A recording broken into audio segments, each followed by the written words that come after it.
तार साहब, आज पाकिस्तान के अंदर एक बहुत बड़ी डेवलपमेंट हुई जब से इमरान खान हुकूमत से निकले। एक तो ये तारीख बन गई कि पाकिस्तान में कोई ऐसा वज़ीर आज़म नहीं है जिसको जब वो उतरा हुआ वजारत उज़्मा से उसे गिरफ़्तार न किया गया हो।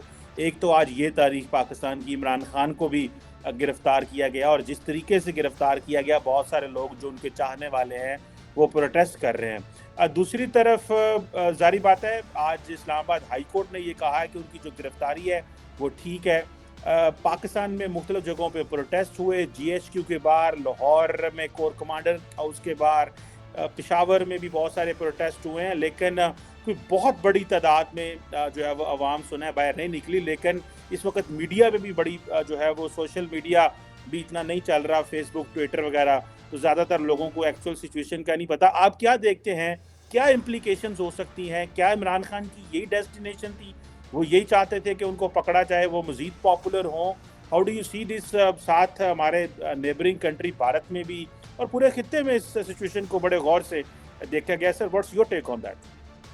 चीमा साहब, सबसे पहले मैं सोचता हूँ कि आज अगर कायदे आजम जिंदा होते तो वो क्या सोचते कि मैंने ये क्या किया है, ये क्या है, ये बोला क्या। दूसरा, जिंदा नहीं है तो कब्र में होंगे तो बेचारे करवटें बदल रहे होंगे कि ये क्या हो गया, ये क्या है, what kind of master I have created, क्या है। एक तो ये दुख वाली बात है। दूसरा, उसमें ये कहूंगा आज जो कुछ हुआ है इसमें जयशंकर साहब का या भारत का जो एक उनका रिजर्वेशन है कि नॉट टू स्टार्ट डायलॉग और ट्रेड और एनीथिंग, उसको तकवीत मिल रही है। दूसरी तीसरी सबसे खतरनाक बात यह है कि जब GHQ को आज डिफेंड नहीं किया गया, लौंडे लपाड़े अपने सिर्फ पत्थर बटे और छड़ियां उठा के अंदर घुसे हैं, तो उससे सिग्नल दुनिया को यह गया कि ये कंट्री हैज एटॉमिक एसेट्स। ये क्या, इसी तरह एटॉमिक एसेट्स पे भी लौंडे लपाड़े लेकर आपके उन्हीं दफातर में घुस जाएंगे, उन लेबोरेटरीज में घुस जाएंगे जहाँ पे आपके एटॉमिक एसेट्स हैं। ये सिग्नल दे रहे हैं। आपने दुनिया को ये तो प्रूव कर दिया है कि we are not non working nation, we are not workable country. अभी आज से 3 दिन पहले चाइना का फॉरेन मिनिस्टर आपकी मिन्नतें करके गया है यहाँ पे कि खुदारा कुछ रहम करो हमारे ऊपर, हमारे साथ इतना जुल्म ना करो। लेकिन यू हैव प्रूवन योरसेल्फ कि you are not worth talking. आज मेरा मुल्क जो है, मेरी मादर मिलत मजीद आइसोलेशन में चली गई है। दूसरा सबसे बड़ा खतरा इस बात का जो आज मोडीज ने आपको कहा है कि आप IMF के लोन के बगैर बैंकरप्ट हो जाएंगे, और मेरा ख्याल है बैंकरप्ट तो आप पहले भी हो ही चुके हैं, लेकिन जून 30 को आपकी बहुत बड़ी किस्त आ रही है। 4.5 बिलियन आपके इस वक्त एसेट है और एक बहुत बड़ी किस्त आ रही है। उसके बाद अगर IMF आपका बाजू नहीं पकड़ता और सिर्फ एक ऑप्शन बचेगा वो चाइना का, लेकिन चाइना भी किस हद तक जाएगा, आपने उनको मजबूर कर दिया। आज मैं समझता हूं, जो अब खान साहब पे बात करते हैं, खान साहब के बारे में बिल्कुल आपने बिल्कुल सही फरमाया। खान साहब ये चाहते थे। आज खान साहब ने एस्टेब्लिशमेंट या इदारों को इतना मजबूर कर दिया था।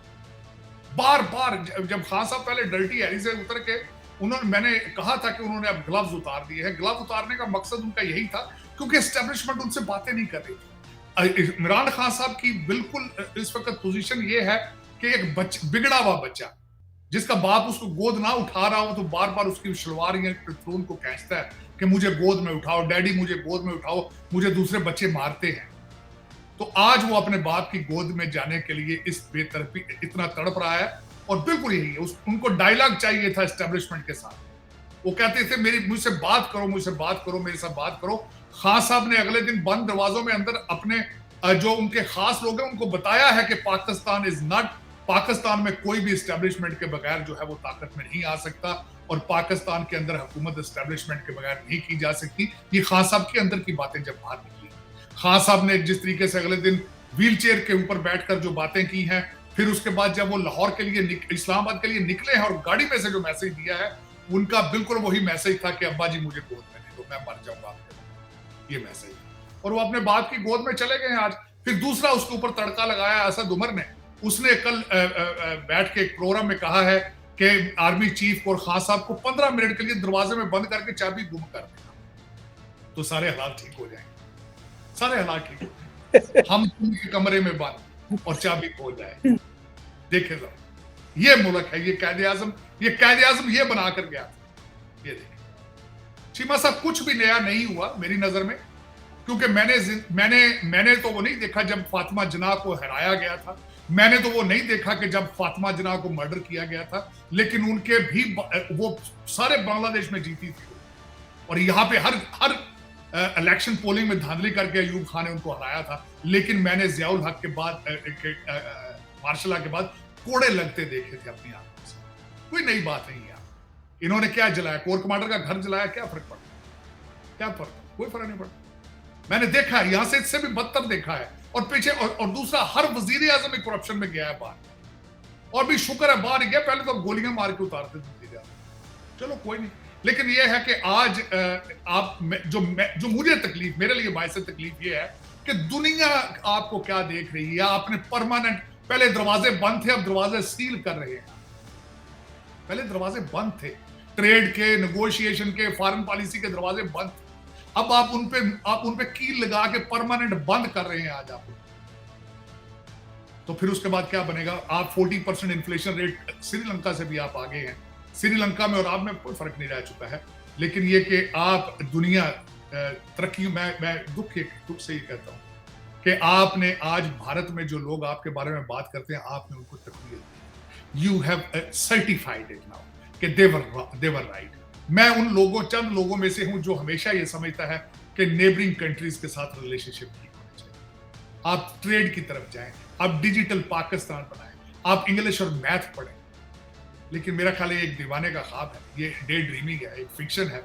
आप लोगों ने दुनिया में प्रूव कर दिया है कि हम जंगल के लोग हैं, हम गारों में रहने वाले लोग हैं। हमारे साथ बात ना की जाए, हमें तरक्की की जरूरत नहीं है। और ये वो कौम है, मैं बार बार कहता हूं, जिनको ये कहते हैं हमने जिहाद करना है। अपना डीएनए पहले चेक करा लो। जब जिहाद की जरूरत थी तो आपने कभी जिहाद नहीं किया। फॉरेन इन्वेडर के सामने आप लेट जाने वाली कौमें हो, आप फॉरेन इन्वेडर्स के गले में हार डालने वाली कौम हो। आपको नहीं पता जिहाद क्या है, आपके डीएनए का हिस्सा नहीं है। अब तो जिनके लोगों का डीएनए जिहाद हिस्सा था, उन्होंने भी छोड़ दिया है। उन्होंने भी, कल सऊदी अरेबिया ने, परसों की उनकी खबर चल रही थी कि उन्होंने गे, लेस्बियंस और ट्रांसजेंडर्स के लिए भी कंट्री खोल दिया है, बॉलीवुड के लिए भी खोल दिया है। उन्होंने यमन में भी अपने हालात बेहतर करने की शुरू कर दी है प्रोसेस। अब हमारे अफगान भाई जो हैं वो भी सी पैक का हिस्सा बन गए हैं। आज वो भी तरक्की की तरफ देखना शुरू हो चुके हैं। लेकिन आप कहते हैं नहीं, आप कहते हैं हमने काला बकरा इनकलाब लाना है। काला बकरा इनकलाब आ गया। आज कोई बच्चे ने, मेरा ख्याल है आज वो कोर कमांडर के घर से उसने तस्वीर बना के भेजी कि इनकलाब आ चुका है। और खुदा दा शर्म कर यार, इनकलाब उस्मान बुजदार ते मुंह सलाई लेके आना थे, जेडे अगले थोड़े प्राइम चीफ मिनिस्टर ने। कोई शर्म करो यार। ये क्या 4 साल के अंदर पहला जो इनकलाब आया था, 4 साल में क्या किया आपने? ये लौंडे लपाड़े को इनकलाब होना। उस्मान बुजदार और मुंह सलाई कहा जा रहा है कि अगले चीफ मिनिस्टर है दोबारा। तो ये किस इनकलाब की बातें कर रहे हो यार? हाँ, तुमने आधे लूटने गए थे, आधे जलाने गए थे। कोर कमांडर के घर से वो चीजें उठा के भाग रहे हैं, तस्वीरें बाहर निकल रही। लेकिन चले, मुझे जो दुख ये है कि आज पाकिस्तान के इदारे इतने कमजोर लग रहे हैं। कोई नहीं, कमजोर होते हैं, लेकिन एटॉमिक पावर के इदारे इतने कमजोर नजर नहीं आने चाहिए। मुझे ये एहसास है इस चीज का कि दुनिया इसको किस तरह लेगी, दुनिया किस तरह लेगी, इसके कॉन्सिक्वेंसेस क्या होंगे। और जो कीमत आज आप इंटरनेशनल मीडिया और चीजें जहां चल रही हैं, इसकी कीमत पाकिस्तान अदा करेगा। पाकिस्तान, दुख ये है। बिल्कुल सही कहा तार साहब। ये कहा जाता है कि आज की जो गिरफ्तारी है इमरान खान की देख के तो ये लगता है कि पाकिस्तान ने पिछले 75 सालों में कितनी कम तरक्की की है कि हम आज इस तरह का ये स्टाइल है कि हम सियासतदानों को जेल में डालते हैं। दूसरा ये बताइएगा कि इमरान खान की जो पार्टी है उसमें नंबर 2, नंबर 3, नंबर 4 जिसमें मुख्तलिफ सियासतदान हैं, फवाद चौधरी साहब, शाह महमूद कुरैशी, असद उमर, सारे गायब है। कोई बंदा बात नहीं कर रहा, कोई बंदा जो है वो सामने नहीं आ रहा। और देखा ये कि मॉब इमरान खान के बाद सिर्फ मॉब है, यानी कि पार्टी के अंदर होता है ना, लीडरशिप होती है कि ये मैं अगर ये नहीं तो ये बंदा लीड करेगा। तो एक डायरेक्ट मॉब नजर आ रहा है। आपको क्या लगता है कि आज जो ऑप्टिक्स आपने कहा कि ये ऑप्टिक्स एक मुल्क के लिए तो ठीक है, लेकिन न्यूक्लियर पावर्ड कंट्री के लिए आपको लगता है कि ये मॉब जो सड़कों पे निकला है ये फौज को दबा लेगा, ये आर्मी चीफ को, DGI को ये जो गालियां देने की कोशिश कर रहे हैं, आपको लगता है कि इससे मुल्क में सिविलियन सुप्रीमेसी आ सकती है या मुल्क हम वंस फॉर ऑल तब्दील हो जाएंगे? आपको क्या लगता है ये जो मॉब की जो एक्टिविटी है आज, इसको आप किस तरह सर देखते हैं? चीमा साहब, सबसे पहले तो मैं ये बताना चाहूंगा, ये टीयर 2 लीडरशिप गायब है जो आप आज कह रहे हैं, और सिर्फ इस वक्त उनको माप को बाहर छोड़ दिया गया है। उस पर अगर डिफाइन किया जाए तो मैं एक एक बंदे का नाम लेके बता सकता हूँ। टीयर 2 जो आपकी पीटीआई की सारी लीडरशिप है, सारी एस्टेब्लिशमेंट की पैदावार, सारी एजेंसियों की पैदावार, इंक्लूडिंग आप परवेज लाई कर रहे हैं, आप जिस तरह जिनके सबके आप नाम ले रहे हैं, असद उमर साहब, वो तो जर्नैलों की औलाद है, उनको आप कहते हैं कि बाहर निकले और जर्नैलों को गालियां दें, किस मुंह से गालियां देंगे? वो तो आ ही नहीं सकते ना आगे, वो तो सब जाएंगे। वो तो सारे उनकी अंडरस्टैंडिंग है, बल्कि खान साहब को पता है, कई मीटिंग्स में उनको साथ नहीं बिठाते, उन्हें पता है कि ये दो डबल गेमें खेलते हैं। अब उसके बाद देखना चाहिए, आप कह रहे हैं कि इसमें से आगे आगे हम कहाँ जाएंगे। दर हकीकत पाकिस्तान के अंदर अफसोस के साथ आज मैं कहूंगा कि एस्टेब्लिशमेंट और एजेंसियों ने इतना अरसा पाकिस्तान चलाया है, अब पाकिस्तान को समझ ही नहीं आ रही कि उनके बगैर हम किस तरह चलें। पाकिस्तान अब उनके बगैर